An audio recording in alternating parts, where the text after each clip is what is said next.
Okay, hello, and welcome back to the 2 p.m. stream. Nick coming back at you live to continue working on the Harry Potter RPG. If you joined me for the 10 a.m. stream, then you know that I was working a little bit more on the core system, and we kind of figured out a little bit more interesting way to create mechanics. Took a little bit of thinking, a little bit of staring at the screen, just kind of going, just trying to like let ideas come to us. So we made some really good headway there. We came up with some new mechanics that I really like. We still have to continue to flesh it out a little bit, but we did some good progress. I'm going to switch gears a little bit.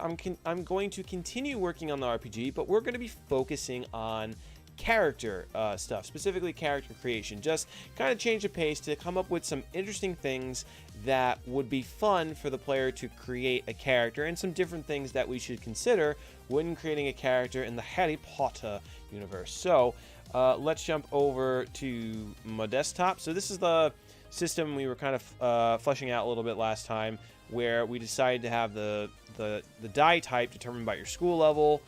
The corresponding traits would then determine the number of dice you ended up rolling. I may tweak this some more depending on, you know, how I'm thinking about it, but I'm leaning toward that I like it. However, we're switching gears today, so we're going to come up with another document. I know there's tons of documents, but it's an RPG. What did you expect?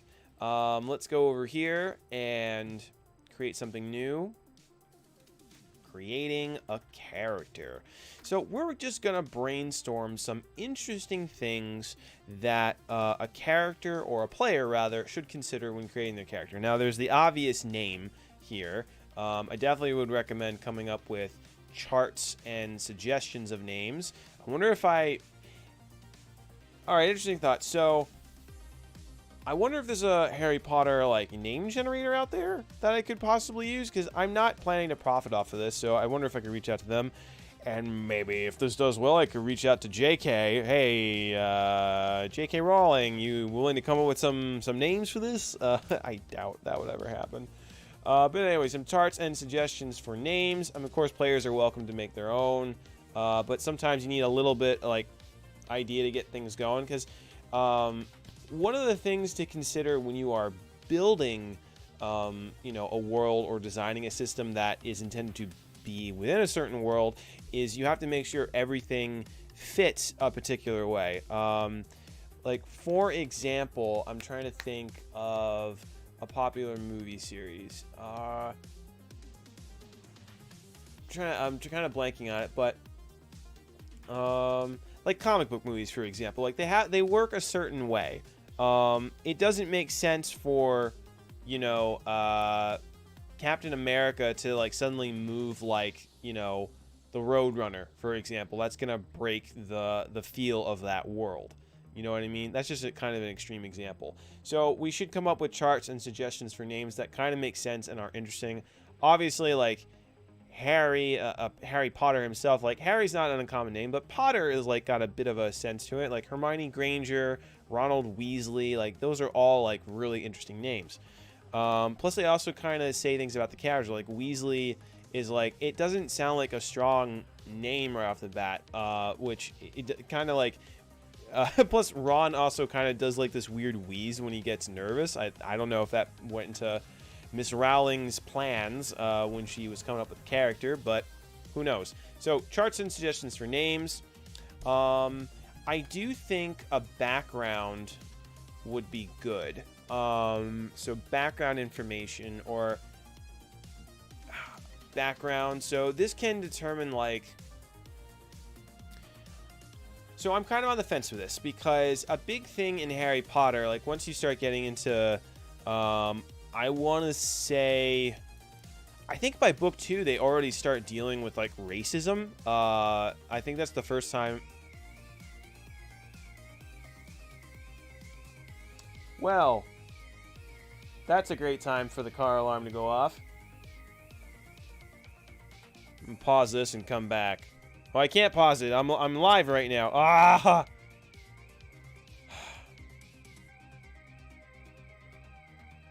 Well then, I suppose we shall just have to soldier on with the we're good. Continuing on. So I believe it was in book 2 that we were actually introduced to racism for the first time. Am I not allowed to say the R word on a stream? Yes, racism's a real thing, and it sucks. That's why, like, Harry and Ron are supporting Hermione. It's okay. It's okay to talk about it.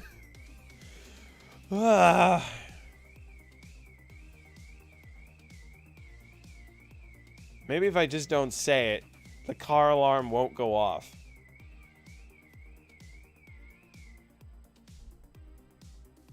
Let's try that again. So, there's a thing in Harry Potter. It sucks. Shouldn't happen at all. Ron and, Hermione, rather, gets called a particular name that is meant to make a witch or wizard feel inferior in that they are not a pure-blooded wizard. They have muggles integrated in their family. And it sucks because it's just meant to put people down and lift other people up, and to make some other people feel as if they are inferior in some way, which is absolute nonsense.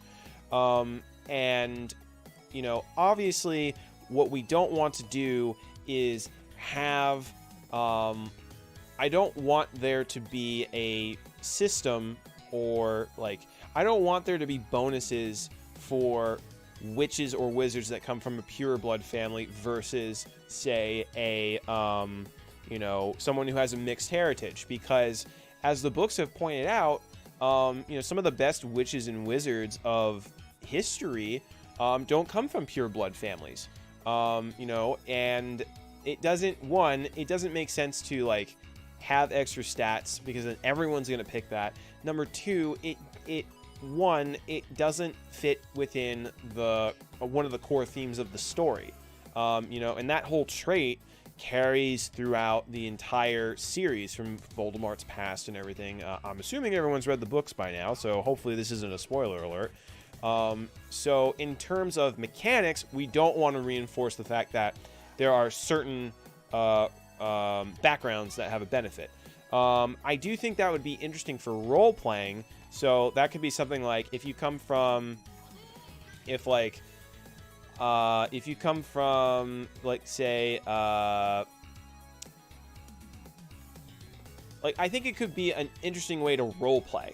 Like, for example, if you come from a primarily wizarding family, then you could potentially, like, you know, muggle devices are extremely foreign to you. Say, if you're someone who has, you know, a mixed amount, then maybe that could be role-played a little bit differently. Or someone who is Harry's case, where, like, he had no idea about magic, so he's always being surprised by, like, you know, the wizarding world. So I do think that can play a role for role-playing, but I don't think we should necessarily reinforce the mechanics. Sorry that took a little bit longer to say, because El Car Alarm outside was deciding to pick up at that exact moment. So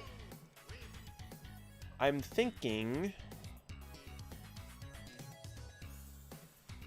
so let's see, background, not influence, stats at all. You could say wizarding family, non-wizarding family. All right, so we got the name. What else would be of interest for... Because I'm trying to think, like, the way we're introduced to Harry, we basically know his name. We know, you know, maybe, like, a brief physical description, like what your hair color is, skin tone, that kind of stuff. Again, that doesn't really have anything to do with the actual mechanics. That can be decided by the stats that people decide to pick, physical characteristics. I do think it would be interesting to have the player pick a, like for role-playing, for example, I think players should definitely pick something positive and something negative about their character, and maybe something neutral. Like, for example, you know, if we look at one character that I seem to recall is Seamus Finnegan, in that he has a tendency to make things explode. One, that's really interesting, because it just like he has can have like a very explosive attitude. However, this becomes a benefit for him when we actually like McGonagall at the end of season 7. He's like, Mr. Finnegan, blow up this bridge, and he's just like, yeah. She's like, I have no doubt of anyone. You are suitable to this task. That's not exactly the line, but you get the idea. So physical characteristics, and then maybe we can have them pick a magic trait, and maybe this can give them a slight bonus or effect. So that would be interesting.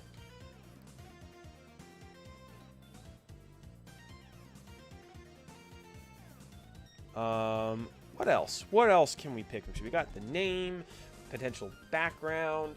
Oy. Actually, we can even just say magic background.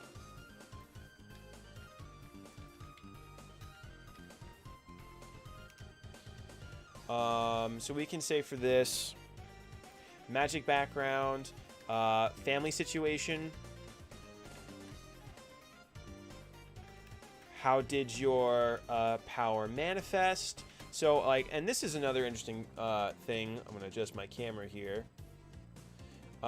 This can also be interesting because everyone has, like, a different story to tell with, like, how they discovered that they could do magic. So that's interesting. Physical characteristics, like eye color, distinguishing... Oh, actually, maybe they could pick a distinguishing feature. That might be interesting. Distinguishing feature, like a scar, obviously. Special spectacles. Thank you, autocorrect. Maybe...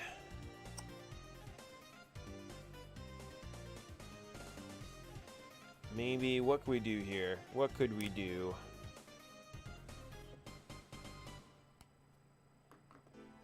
Spectacle, blah, blah, blah, blah. I don't know. I can't think of anything for that right now. So, but a distinguishing feature would be cool. Hair color, hair color, skin tone, the general stuff. You get the gist. Magic trait.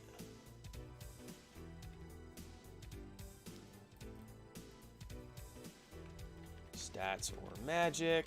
That's fun. Of course, we will have to pick a wizarding house, assuming we go to Hogwarts, but that's a whole other thing. Wizarding house. How do we determine the sorting ceremony? So this is going to be interesting because we could have...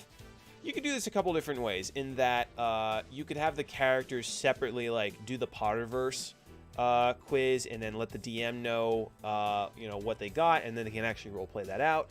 Or they could truly do it randomly, which might be interesting. Or they could do the quiz right then and there in front. So there's a couple ways we could do that to make it fun, but that's one thing we're definitely have to do. Wizarding house. I do think that feats should be included. So this can be having to do with high school.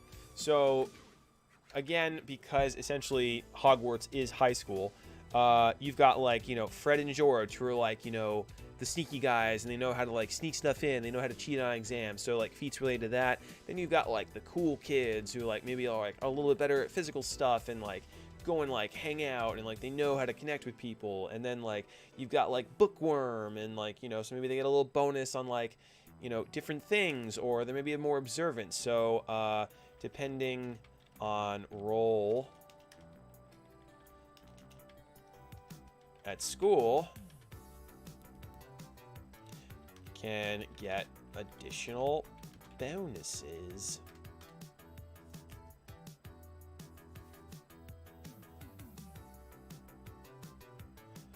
So that might be interesting. This, though, I think will be gained later as they're developing their characters. I do think the feat should be given depending on the choices they take and if they succeed or not. So we're going to move that to a section I'm going to call gained. Excuse me. So we'll put that there. But what else could we start it with? Again, technically this can be gained. Like, obviously, if you've been playing a couple rounds of this, then you would already figure out your wizarding house. This can be related to how the power manifested, so that's something that's interesting. We're going to highlight that in, say, a blue.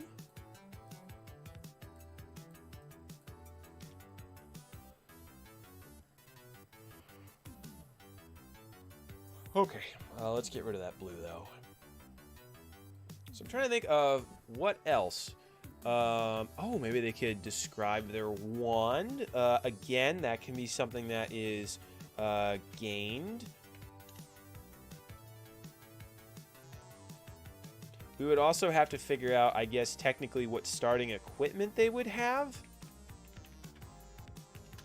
Like, obviously the wand would be part of that, but we can figure that out. That's all stuff coming later. I'm just thinking about the core stuff on the sheet. So we got name. We got the family background. We got the magic trait. We got the physical characteristics. Is there anything else that will determine... I'm trying to think of, like, things that Harry did before he got to Hogwarts and started going through all that stuff.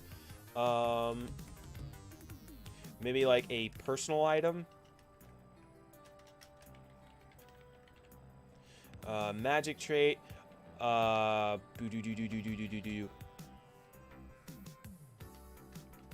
Maybe they have to decide on a personal goal, or...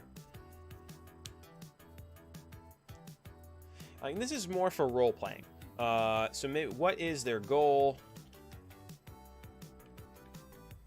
Personal goal. They should have a weakness.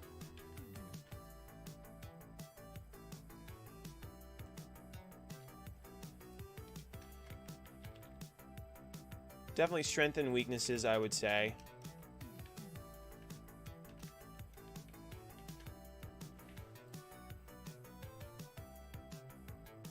I think that's good. Like, if we look at Gilderoy Lockhart, his personal goal was just to get famous.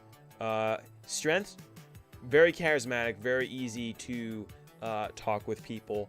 But weaknesses, not terribly knowledgeable when it comes to the realm of spells. He definitely mucked it up more than a few times. Also, definitely did not run class safely or correctly, Mr. Gilderoy Lockhart.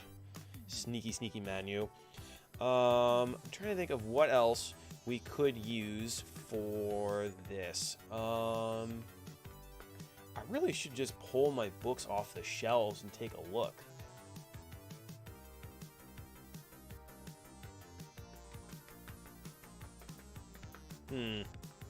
Curious and curiouser. Should they have a special ability? That could be the magic trait, though.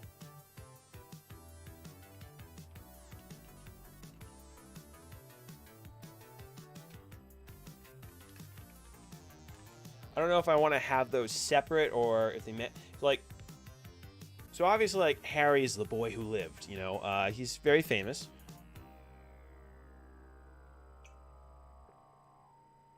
Well, my colors are really oversaturated in the camera. That's okay.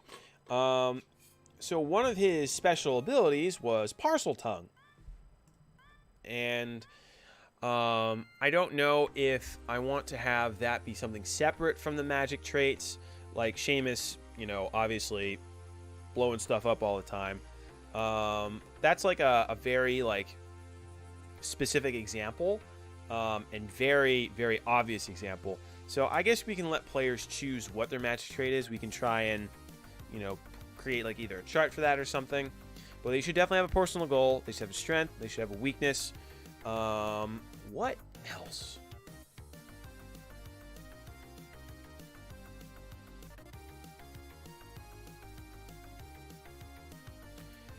Starting equipment, wizarding house, wands, feats. I mean, we're definitely going to have pets. There's absolutely going to be pets. And of course, then there's equipment that we can get as well. I'm trying to think like what other cool stuff that there is. Obviously, there's like, you know, like the candies, Birdie Bots, every flavored beans. There's like all the different like magical items they encounter. Let's see. I'm just trying to think like they got all the different creatures. And there's like house elves.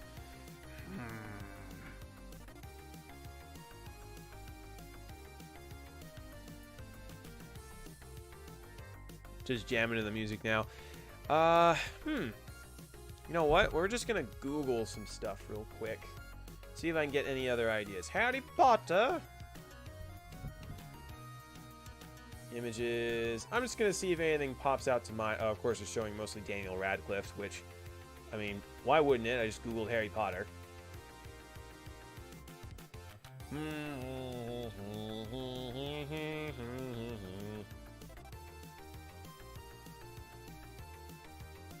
And then, of course, there's Miss Granger and Mr. Weasley.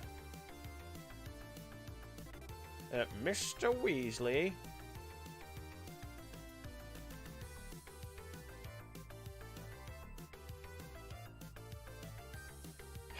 I have a feeling that no matter what I Google here, it's not going to be helpful. It's probably just going to be, like, shots of Daniel Radcliffe. Which I'm trying to think. I don't recall if I've seen Daniel Radcliffe in anything recently. I know he's still doing stuff. I just can't remember what it was. We've got some good stuff here, for sure. I'm trying to think of anything else that I could do. Because we've got... I mean, I guess the character you're also going to decide on... You're going to allocate points, basically. You're already going to start at level 1, which is your school level. There isn't really levels, per se. There's really just years. And I guess the dungeon master or the person running the game can decide if they want to run a one-shot where that's going to take place within the entire year, or do it like every semester, or if they want to have it run longer. So that's an interesting case in point. They can decide on that. So they're going to allocate points to attributes.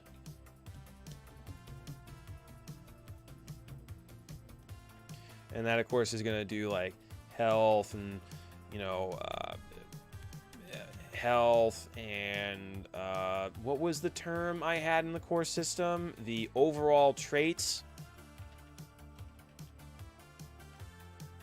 Number of dice for specific rolls. So that's actually going to be all done there, which is good.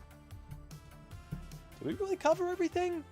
I feel like I need some feedback on this. So if you have any suggestions about what you would want to include in a character for Harry Potter if you were to play an RPG, let me know. Because I'm sure there's some stuff that I'm not considering here. It's been a while since I've read the books. They're sitting on my shelf right over yonder.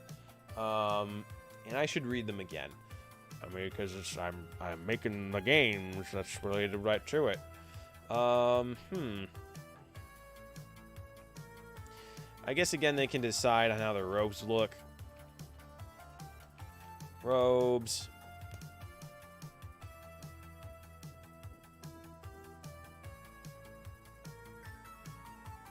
Something banging? Sorry, I thought I heard someone click-clacking or something. Maybe I'm being too loud and they're telling me to be quiet. Alright, well, we'll lower my volume. I don't think I'm being too loud.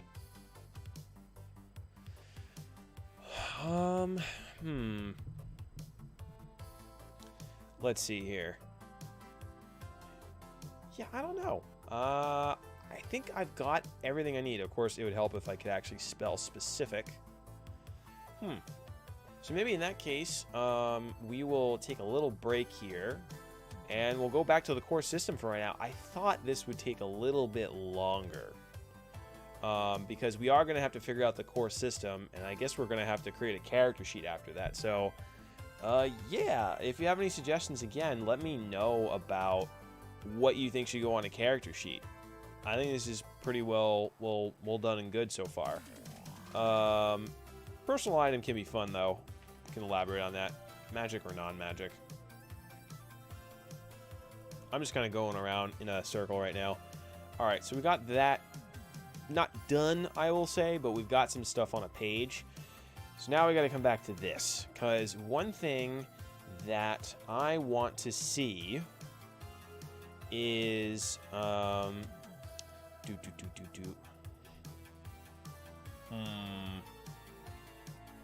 gotta kind of figure out. So let me explain where we're at here.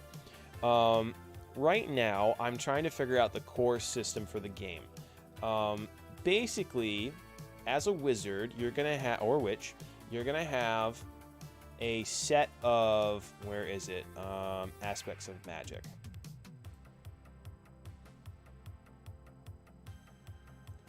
So basically, you're gonna have a spellcraft skills, a witch and witch attributes, and then outward traits. And these will come into play depending on what sort of action you're trying to do, whether that is, say, you know, identify a magic creature, attempt to navigate flying, or cast a charm spell, or try and like run super fast, or try to lift something really heavy. Depending on what you're gonna do, you will combine different things together. So for example, if we have a witch or a wizard that has a calculation of 2 for their score and observation of 3, and they're doing astronomy, they would add them together to get 5. And in the chart that I have here, so the overall trait is what we add together. An example here is I have potions, which is calculation and knowledge. So let's just back that up for a second. So let's say we've got 3 in calculation, 2 in knowledge. That would give us the overall trait number, which in this example would be 5 based on the numbers I just gave. Divide that by 2, which would be 2.5 rounded down, would give us the number of dice we roll, which is 2. However, the knowledge, or I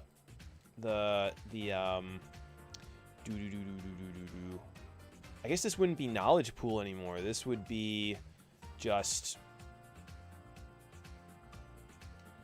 so this is first year. So that's the level of the example I had.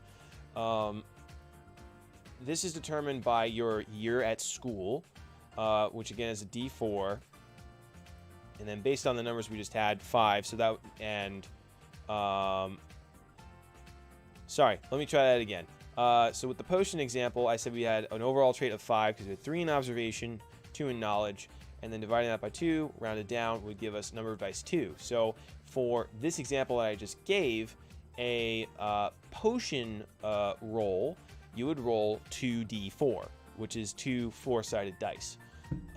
This particular example, I have numbers in here because I generated another character that I was experimenting with, but that's the basic idea. You will get a die type from your year at school. You will then calculate how much die you have by factoring in the areas or knowledge of magic, whatever that might be, physical or otherwise, and then that will determine how many of those dice you get to roll.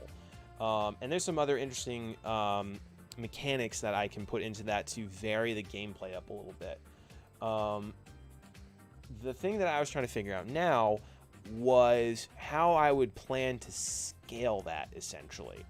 So if we go over to, I'm gonna create another, I know, I've got a lot of documents here. Let's take a look at, say, a leveling spreadsheet.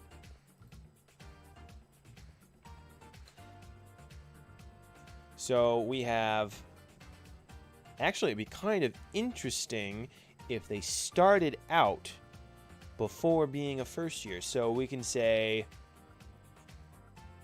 not enrolled, and then first year, second year, third, fourth, fifth, sixth, and then, oh, come on now, seventh. So this is definitely interesting, but we may have to create a separate rule set for that to work. So then we've got the die type. And my plan was to have everything up to, say, a D10 by the time you are graduating. Or actually, I think I said a D8. And then, like, this is like professor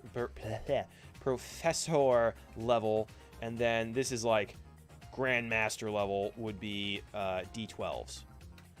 So then the other die I would have to play with would be... Oh, there's only 2 other die, though, because then you only have a D6 in between the D4s. So maybe I will do a D10. So D4 here, D6, so this would be D4, D6, and then D8, and then have this be a D10.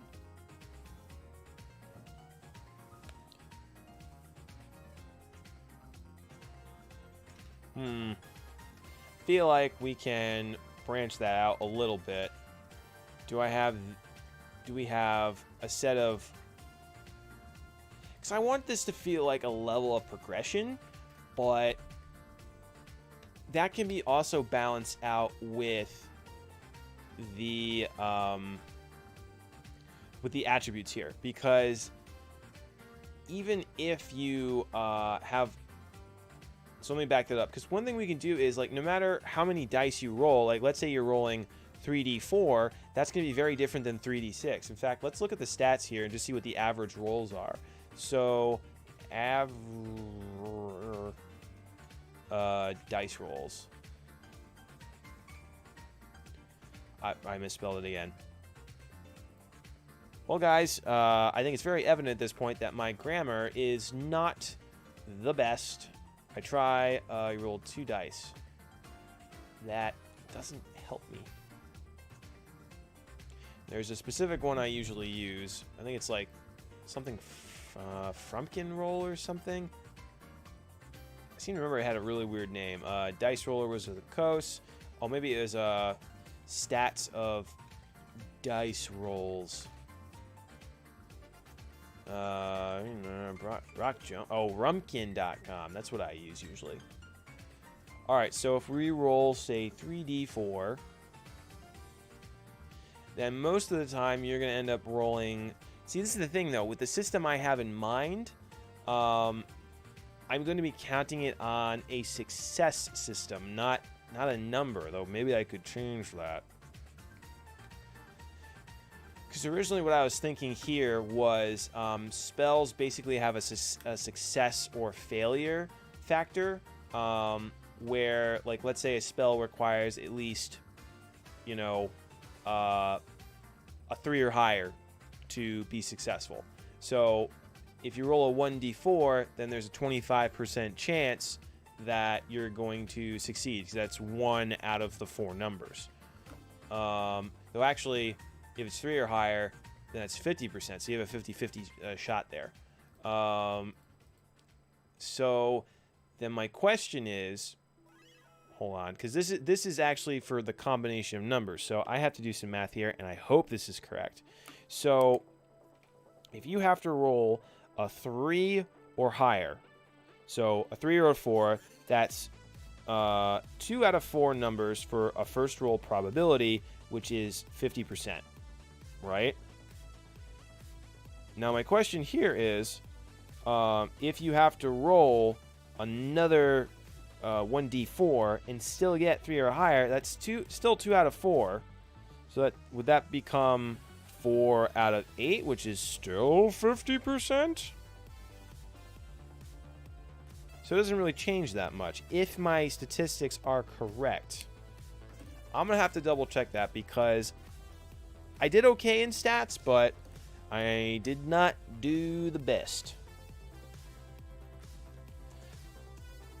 But if you only require 1 success, then your percentages of succeeding are going to be naturally higher, because... So, hang on here. I'm going to try and do some math. I'm drawing on a piece of paper here. So, if you have 2d4, right? And you've got...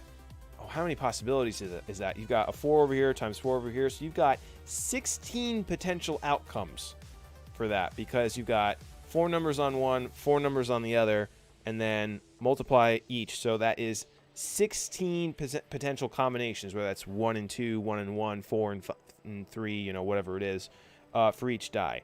However, we need a 3 or higher, so that is 2 on the die here, 2 on the other die, so that's a total of 4 die out of 16, which gives us, I have no idea if I'm doing this correctly or not. So that would be a 25% chance of success, question mark. I'm gonna have to, let's look this up here.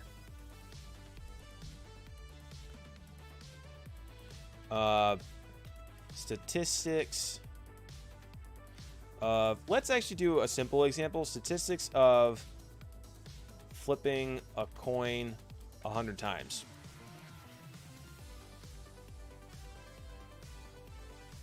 Or actually, let's do statistics, because I just want to understand the statistics in general, because it's been a long time.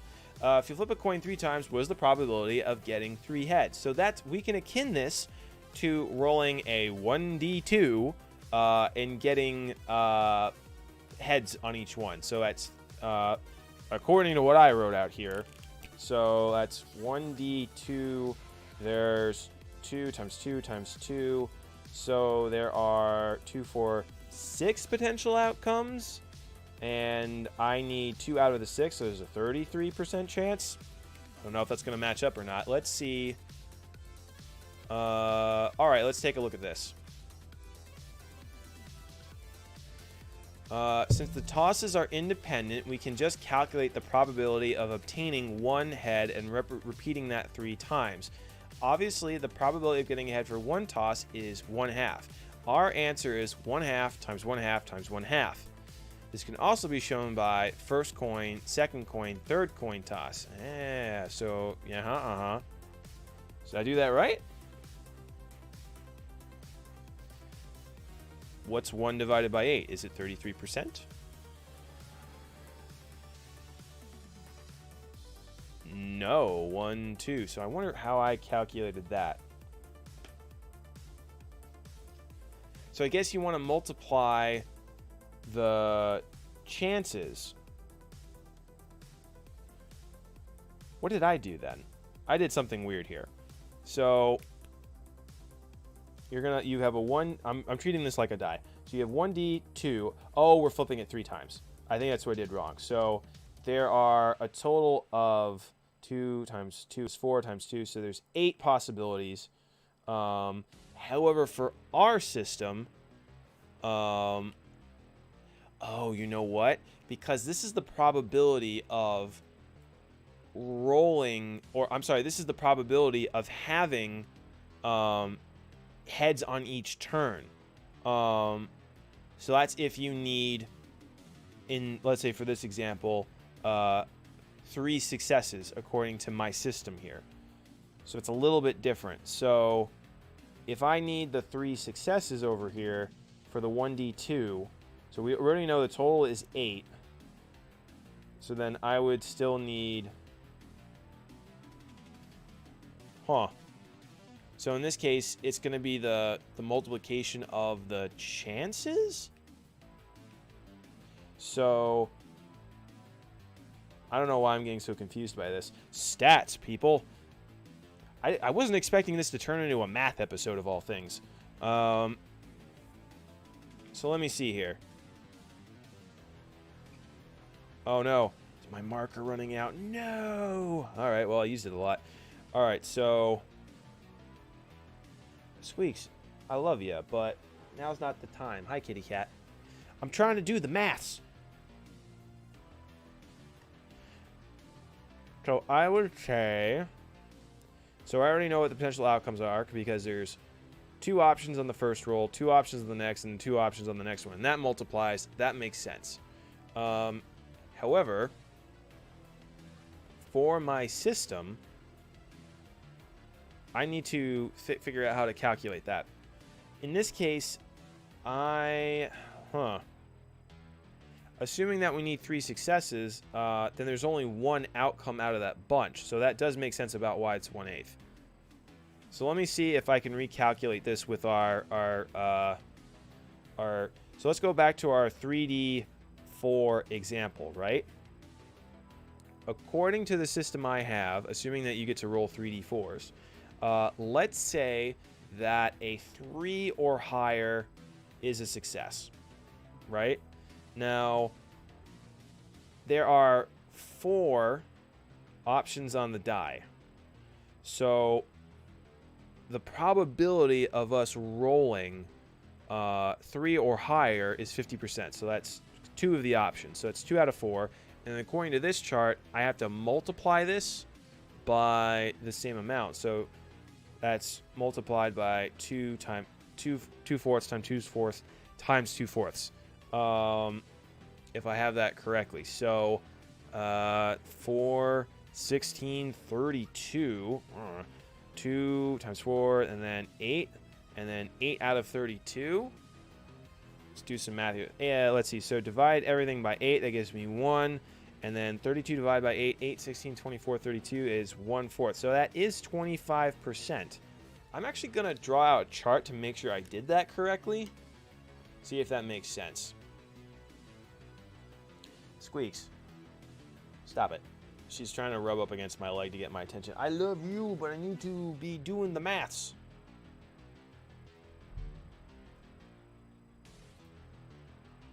Shoot, shoot, shoot, come on. Come on. Shoot, shoot, shoot, shoot, shoot. She's giving me the stare. Go on, shoot. Go on. Shoot, shoot, shoot, shoot. Being very stubborn.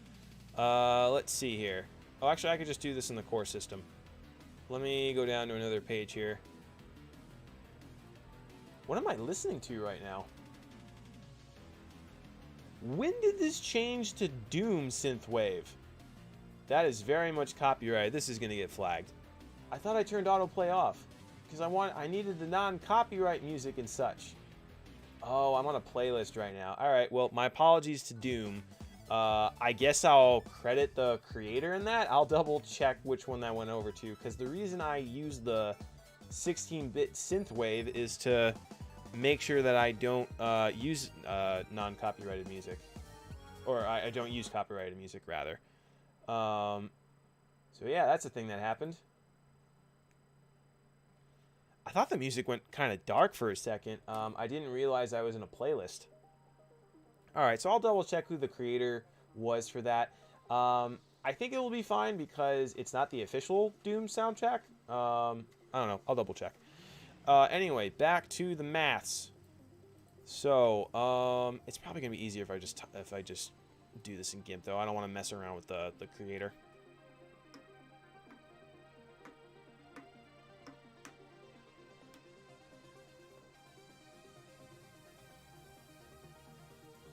I'm also probably going to bookmark this. I'll do that a little bit later. That doesn't help me in this particular instance. All right, so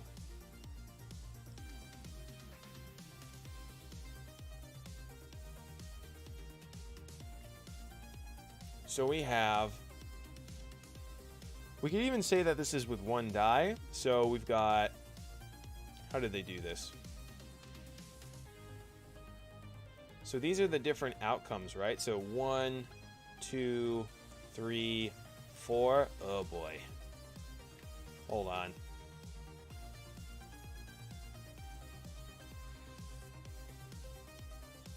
Because then they can roll 1, 2, 3, or 4 again. Oh no. Oh, this increases exponentially. My goodness. Yeah, because then you've got 2, 1, 2, 3, 4. You've got 3. Yeah, this all just depends on what's up, because then these are going to be another 4. So, oh boy. Maybe I won't draw this out. Well, in any event, let's say we get a 3. Oh, this looks horrible. 1, 2, 3, 4. And then that's going to have another set of 4 here.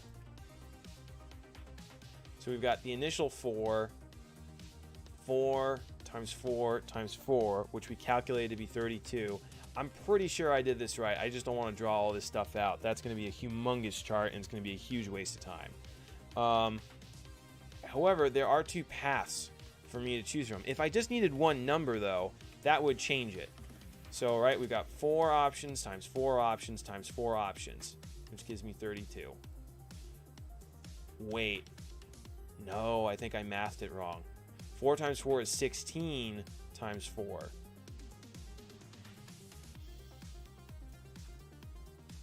$64. Oh, wow. Did I do that wrong? Me and my tired Dumbo brain. I think I was mixing it up with the 2s. Because I have a... It's a whole thing. So, this is 60... Oh, I just lost it. My brain don't work. 4 times 4 is 16 times 4 is 64.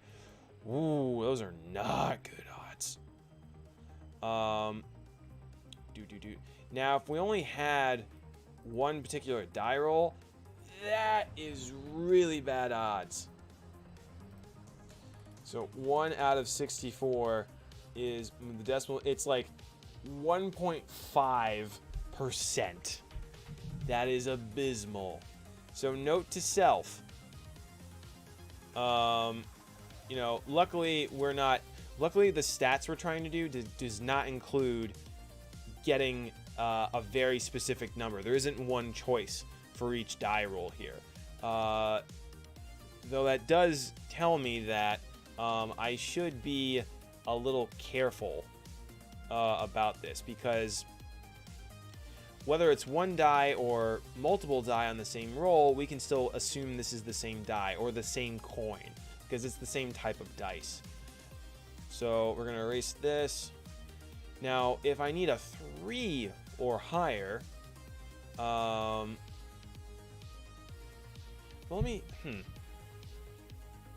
yeah, so if I need a 4 or higher, then that only limits me to 1. But if so this comes out to, I just want to see what the percentages are real quick. So 1 over 64 times 100. Yeah, it's like 1.6% chance. Very unlikely. However, if we need a 3 or higher, then that becomes 2 times 2 times 2. 2 times 2 is 4, times 2 is 8 out of 64. So this is for 4 or higher, 3 or higher. Now, how does that change the stats? 8 out of 64 times 100 is like 12.5%. Better, but still not great. So let's see if we need a 2 or higher. So that gives us 3 numbers. So 3 times 3 is 9, times 3 is 27 out of 64. I did that right, yeah. 3 times 3 is 9.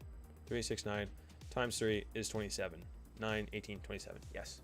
I remember my basic mathematics. Divided by 64. Okay. Not bad. So that gives us... well, I didn't multiply it by 100, but it looks like 42.2%. 42, yeah, 0.2. Wow. Okay, that definitely paints a picture for the difficulty level. Honestly, I may want to just create a stat block of what everything is going to look like. I realize this isn't very interesting to look at, but this helps us figure out what we might do with the difficulty a little bit later, because one of the things you want to do in a game is give the players a good, decent chance. Now, depending, of course, what they want to do, there's nothing wrong with increasing the difficulty, but we have to make sure it's balanced so that they at least have a shot. Depending on the type of challenge they're doing, they should have somewhere between like a 50 to 75% chance, I think. or maybe even 80%, with the failures very low. So having a success is very tough here. So I'm actually going to delete this, discard. Leveling, I'm going to make this leveling in difficulty.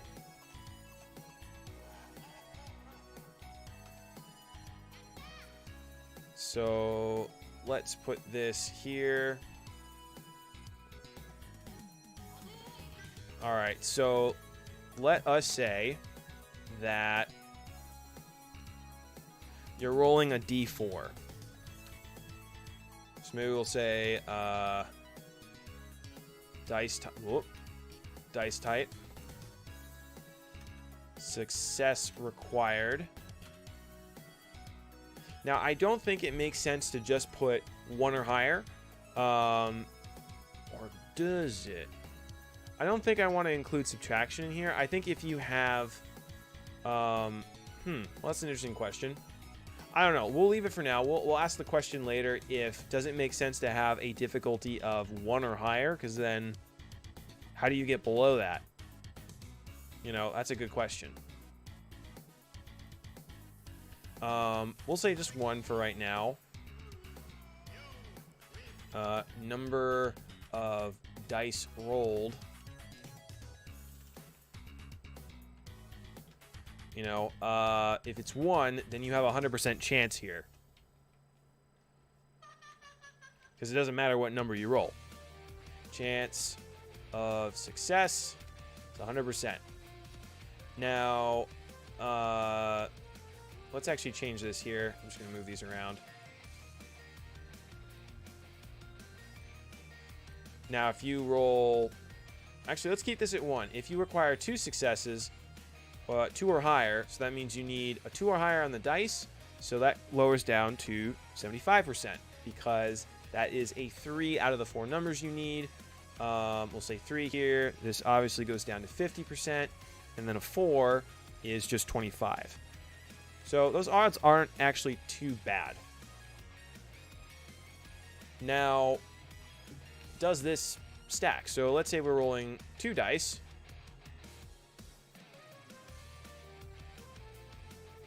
Wouldn't this just increase your odds, though?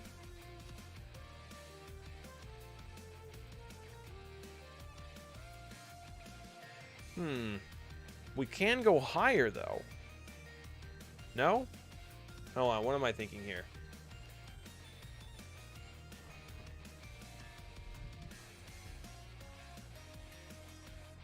So here's where I'm getting a little mixed up.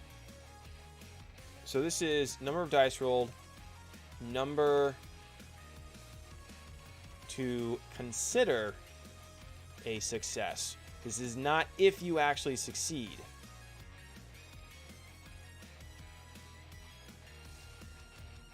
And then this is number of successes required. So if you only need 1,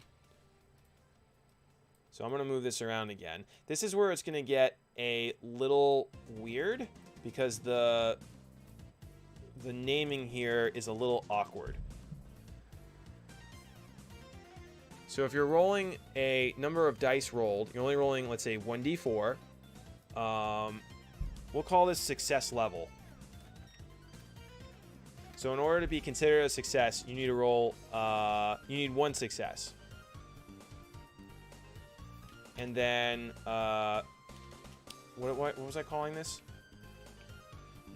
No, so this is success level. This is what you need to roll in order to... No, wait. I'm getting mixed up now.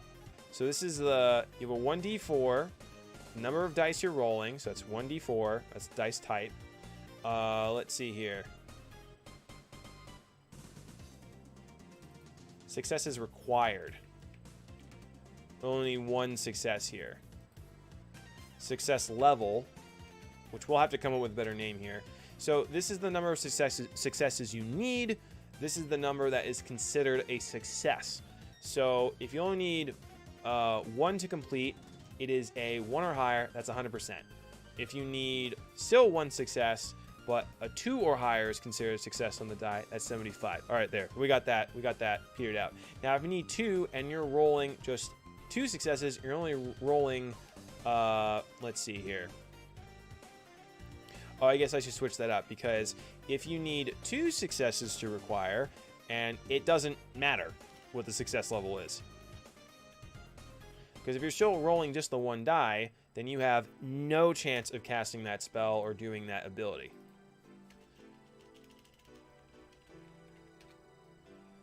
Doesn't matter. Why? I believe... Wow, I cannot spell right now. Doesn't... What am I? D-O-E-S-N. Alright, cool. So now, if we up this to 2 dice rolled, and you only need 1 success,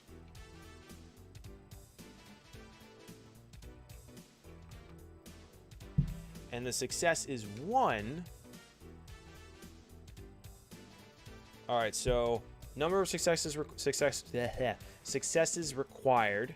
You just need 1 success, and if the level is set to 1 or higher, then you still have 100% here. Obviously, because it doesn't matter what you roll again. We need a 2 or higher. So if you're rolling this on a 1,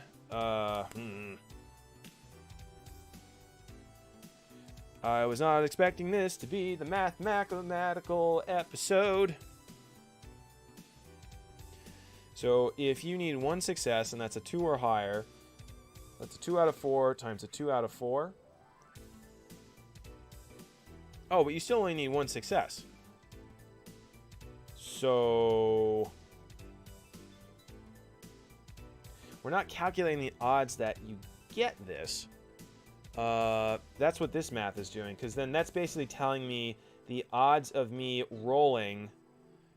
What I just calculated here, 2 out of 4, is if I get 2, I'm doing the math wrong. I'm doing the math wrong, because I'm calculating what it would take to get 2 on 2 D4 rolls.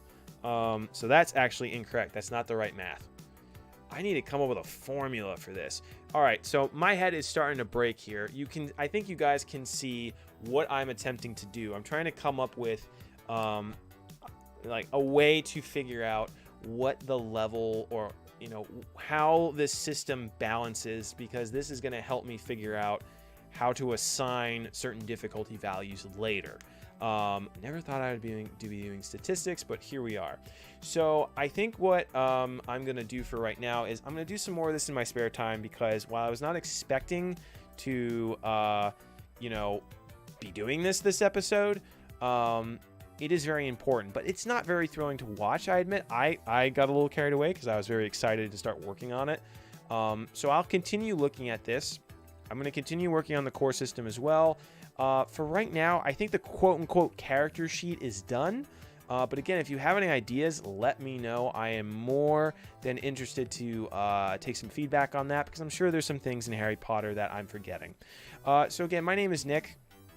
These days, I do a lot of game design related stuff. So if you're interested in anything you saw today, whether that's designing an RPG, or if you want to take, say, like how to make a video game class, we do a bunch of Unity classes. We do Scratch programming for the younger ages. That's geared toward gaming. It's a lot of fun. So if you want to take a class with us and you're interested in learning more, take a look in our information in the description down below.